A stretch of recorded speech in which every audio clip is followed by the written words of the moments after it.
ಹೇಳಿಕೆಯ ಬೆನ್ನಲ್ಲೇ ಬಿಜೆಪಿ ಒಂದು ಕಡೆ ಪ್ರತಿಭಟನೆಯ ಕಾವನ್ನ ಹೆಚ್ಚಿಸ್ತಾ ಇದೆ, ಮತ್ತೊಂದು ಕಡೆ ಗೃಹ ಸಚಿವರು ರಿಯಾಕ್ಟ್ ಮಾಡಿದ್ದಾರೆ. ಸಂಪನ್ಮೂಲ ಕ್ರೋಢೀಕರಣಕ್ಕೆ ತೈಲ ದರವನ್ನ ಏರಿಕೆಯನ್ನ ಮಾಡಲಾಗ್ತಾ ಇದೆ, ಅದಕ್ಕಾಗಿ ತೈಲ ಬೆಲೆ ಏರಿಕೆಯನ್ನ ಮಾಡಲಾಗಿದೆ ಅಂತ ಹೇಳಿ ಬೆಂಗಳೂರಿನಲ್ಲಿ ಗೃಹ ಸಚಿವ ಪರಮೇಶ್ವರ್ ಹೇಳಿಕೆಯನ್ನು ಕೊಟ್ಟಿದ್ದಾರೆ. ಗ್ಯಾರಂಟಿಗೋಸ್ಕರ ಮಾಡಿದ್ದಾರೆ ಅಂತ ಹೇಳೋದು ಸರಿಯಲ್ಲ ಅನ್ನುವಂತಹ ವಿಚಾರವನ್ನ ಅವರು ಇಲ್ಲಿ ಪ್ರಸ್ತಾಪವನ್ನ ಮಾಡ್ತಾ ಇದ್ದಾರೆ.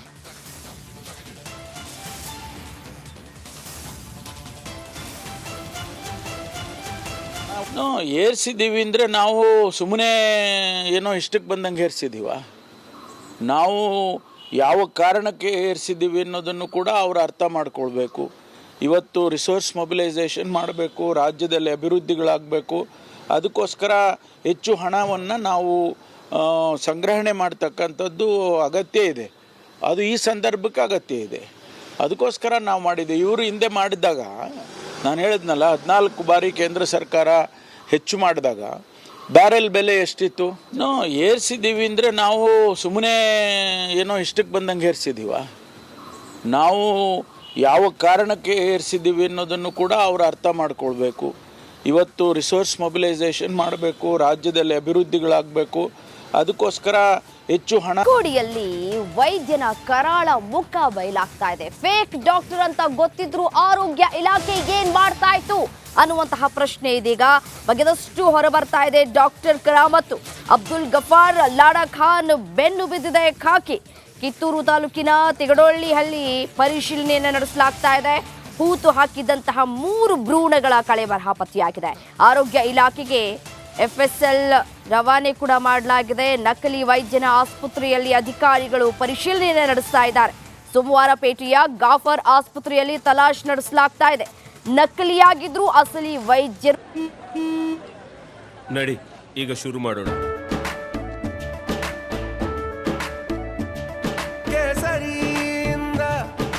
ಮನೋಲ್ಲಾಸ ಮನಸ್ಸು ಮತ್ತೇರಿ ಕುಣಿದಾಡಿದೆ ನೋಡು, ಮನಸ್ಸು ಮತ್ತೇರಿ ಕುಣಿದಾಡಿದೆ ನೋಡು. ಕ್ಷಣ ಕ್ಷಣವೂ ಆಚರಿಸಿ ಕೇಸರಿ ಹಬ್ಬ. ವಿಮಲ್ ಬಾಯಲ್ಲಿ ಹೇಳಿ ಕೇಸರಿ. ನಾಚುವಂತೆ ಪ್ರಾಕ್ಟೀಸ್ ಅನ್ನ ಕೂಡ ಮಾಡಿದ್ದ ಈತ ಅನ್ನುವಂಥದ್ದು ಇದೀಗ ಗೊತ್ತಾಗ್ತಾ ಇದೆ. ಅದನ್ನೇ ನಾವು ಏನೋ ಪೊಲೀಸ್ ಇದರಿಂದ ನಾವು ತಿಳ್ಕೊಬೇಕಾಗಿದೆ.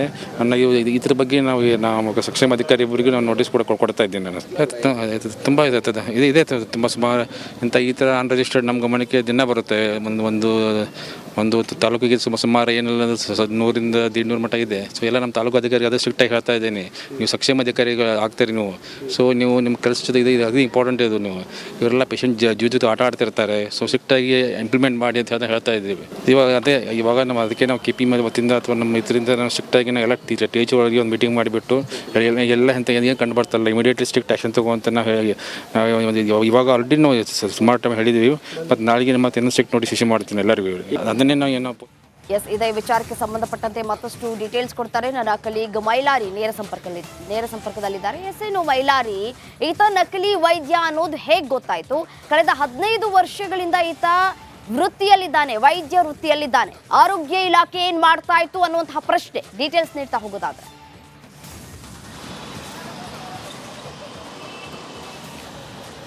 ಖಂಡಿತ ರಮ್ಯಾ, ಮಗು ಮಾರಾಟ ಮತ್ತು ಭ್ರೂಣ ಹತ್ಯೆ ಪ್ರಕರಣದ ಪ್ರಮುಖ ಆರೋಪಿ ಅಬ್ದುಲ್ ಗಫಾರ್ ಲಾಡ್ಖಾನ್ ಏನಿದ್ದಾನೆ, ಈತ ಸುಮಾರು 15 ವರ್ಷಗಳಿಂದ ಕೂಡ ಈತ ನಕಲಿ ಕ್ಲಿನಿಕನ್ನು ನಡೆಸ್ತಾ ಇದ್ದ.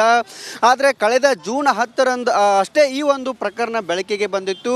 ಏನು ಮಹಿಳಾ ರಕ್ಷಣಾ ಘಟಕದ ಇಲಾಖೆ ಅಧಿಕಾರಿಗಳು ಇವರನ್ನು ಕೆಡ್ಡಾಕೆ ಕೆಡವಿದ್ರು. ಅದರಲ್ಲಿ ಪ್ರಮುಖವಾಗಿ ಮಗುವನ್ನು 1,40,000 ಮಾರಾಟ ಮಾಡುವಂಥ ಪ್ರಕರಣಕ್ಕೆ ಈತ ಬಲೆಗೆ ಬಿದ್ದಿದ್ದ. ಇಲ್ಲದಿದ್ದರೆ ಈತ ಇನ್ನೂ ಕೂಡ ಈತನ ನಕಲಿ ಅಕ್ರಮ ಚಟುವಟಿಕೆಯನ್ನು ಮಾಡ್ತಿದ್ದ. ಸದ್ಯ ಈಗ ಏನೋ ಬೆಳಗಾವಿ ಜಿಲ್ಲೆ ಕಿತ್ತೂರು ಪಟ್ಟಣದಲ್ಲಿರುವಂಥ ಆತನ ರಿಯಾಜ್ ಕ್ಲಿನಿಕ್ ಏನಿದೆ ಅಲ್ಲಿ ಕೂಡ ಈತ ನಿರಂತರವಾಗಿ ಸುಮಾರು 15 ವರ್ಷಗಳಿಂದ ಕೂಡ ಇಂಥದ್ದೇ ಕೃತ್ಯವನ್ನು ಮಾಡ್ತಿದ್ದ ಅನ್ನೋ ಒಂದು ಆರೋಪವನ್ನು ಸ್ಥಳೀಯರೇ ಮಾಡಿದರು. ಹೀಗಾಗಿ ಆತನ ವಿರುದ್ಧ ಪ್ರತ್ಯೇಕವಾಗಿ 2 ಪ್ರಕರಣ ಕೂಡ ದಾಖಲಾಗಿದ್ದು, ಬೆಳಗಾವಿಯ ಮಾಳಮಾರುತಿ ಪೊಲೀಸ್ ಠಾಣೆಯಲ್ಲಿ ಒಂದು, ಮತ್ತೊಂದು ಕಿತ್ತೂರು ಪೊಲೀಸ್ ಠಾಣೆ ವ್ಯಾಪ್ತಿಯಲ್ಲಿ ಕೂಡ ಪ್ರಕರಣ ದಾಖಲಾಗಿದ್ದು. ಕಿತ್ತೂರು ಪೊಲೀಸ್ ಠಾಣಾ ವ್ಯಾಪ್ತಿಯಲ್ಲಿ ಭ್ರೂಣ ಹತ್ಯೆ ಪ್ರಕರಣಕ್ಕೆ ಸಂಬಂಧಿಸಿದಂತೆ ಪ್ರಕರಣ ದಾಖಲಾದರೆ, ಬೆಳಗಾವಿಯ ಮಾಳಮಾರುತಿ ಪೊಲೀಸ್ ಠಾಣೆ ವ್ಯಾಪ್ತಿಯಲ್ಲಿ ಮಗು ಮಾರಾಟ ಪ್ರಕರಣಕ್ಕೆ ಸಂಬಂಧಿಸಿದಂತೆ ದೂರು ದಾಖಲಾಗಿತ್ತು. ಸದ್ಯ ಆರೋಗ್ಯ ಇಲಾಖೆ ಅಧಿಕಾರಿಗಳು, ಪೊಲೀಸ್ ಇಲಾಖೆ ಅಧಿಕಾರಿಗಳು ಈತನ ಬೆನ್ನನ್ನು ಬಿದ್ದಾರೆ. ಸದ್ಯ ನಿನ್ನೆ ಅಷ್ಟೇ ಕೂಡ ಈತ ಲೀಸ್ಗೆ ಪಡೆದಂಥ ಫಾರ್ಮ್ ಹೌಸ್ನಲ್ಲಿ ತಲಾಸೆಯನ್ನು ಮಾಡಿದ್ರು, ಶೋಧ ಕಾರ್ಯಾಚರಣೆಯನ್ನು ಮಾಡಿದ್ರು. ಅಲ್ಲಿ 3 ಭ್ರೂಣ ಹತ್ಯೆ ಆದಂಥ ಭ್ರೂಣಗಳು ಪತ್ತೆ ಆಗಿವೆ. ಹೀಗಾಗಿ ಇದಾದ ಬಳಿಕ ಆತನ ಬೆನ್ನನ್ನಂತ ಬಿದ್ದಂಥ ಇವರು ಸೀಸ್ ಮಾಡಿದಂಥ ಕ್ಲಿನಿಕ್ಗೆ ಮತ್ತೆ ಏನು ಭೇಟಿ ನೀಡಿ ಅದನ್ನು ಏನು ಪರಿಶೀಲನೆ ಮಾಡೋ ಕೆಲಸವನ್ನು ಮಾಡಿದರು. ಅಲ್ಲಿಯೂ ಕೂಡ 6 ಬೆಡ್ಗಳಿವೆ. ಅದರಲ್ಲಿ ಹೆರಿಗೆ ಮಾಡಿಸುವಂಥ ಬೆಡ್ ಕೂಡ ಇತ್ತು ಮತ್ತು ಹೆರಿಗೆ ಮಾಡಿಸುವಂಥ ಏನು ಸಾಮಗ್ರಿಗಳಿವೆ ಅವೆಲ್ಲ ಕೂಡ ಪತ್ತೆ ಆಗಿವೆ. ಹೀಗಾಗಿ ಇದು ಕಳೆದ 15 ವರ್ಷಗಳಿಂದ ನಡೀತಾ ಇದ್ರೂ ಕೂಡ ಅಲ್ಲಿನ ಸ್ಥಳೀಯ ವೈದ್ಯಾಧಿಕಾರಿಗಳು ಈವರೆಗೂ ಅಲ್ಲಿ ಭೇಟಿ ಮಾಡಿಲ್ಲ, ಪರಿಶೀಲನೆ ಮಾಡಿಲ್ಲ ಅನ್ನೋ ಆರೋಪ ಕೇಳಿ ಬಂದಿತ್ತು. ಈ ಬಗ್ಗೆ ಬೆಳಗಾವಿಯ DH ಅವರು ಪ್ರತಿಕ್ರಿಯೆಯನ್ನು ಕೊಟ್ಟಿದ್ದಾರೆ. ಅವರ ವಿರುದ್ಧ ನಾವು ಸೋಕಾಸ್ ನೋಟಿಸನ್ನು ಕೊಡ್ತೇವೆ ಮತ್ತು ಸೂಕ್ತ ಕ್ರಮವನ್ನು ಕೂಡ ಕೈಗೊಳ್ತೇವೆ ಅನ್ನೋ ಒಂದು ಮಾತನ್ನು ಕೂಡ ಹೇಳಿರುವಂಥದ್ದು. ರಮ್ಯಾ. ರೈಟ್ ಮೈಲಾರಿ, ಧನ್ಯವಾದ ತಮ್ಮ ಮಾಹಿತಿಗಾಗಿ.